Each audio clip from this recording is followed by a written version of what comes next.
23 tháng 9 năm 2015.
Chính gia phát sơ, thọ pa ma xin tông ta tàu chia.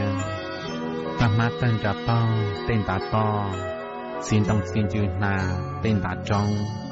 Xuân na xuân nô, quân tròn trong, chế pa hầu. Xuân ca xuân trầu, quân tròn trong, chế pan trầu.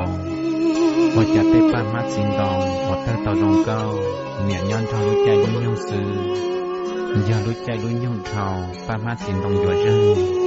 Giờ lũ chạy lũ nhung ta, pa ma xin tông dùa trừ. Xuân ca xuân trầu dùa plo. Lũ mẹ chế rừng rạ rong câu rong trâu. Nhớ rong giả lý tê pa ma xin tông, một thơ tông ra bao. Giống ta lăng nhẹ lăng xì lũ mẹ thở trong, cho mẹ cá nên trầu tuôn trầu. Lăng nhẹ lăng xì lũ mẹ bao hóa truy tao. Nhớ giờ lũ mẹ chế rừng rạ rong câu rong trâu. Và mẹ thở xin đo trí thủ. Xuân ra xuân giản rõ trong bia, rong giả lý tê mẹ xuân nà xuân nông. Quần gia một chế ba hào.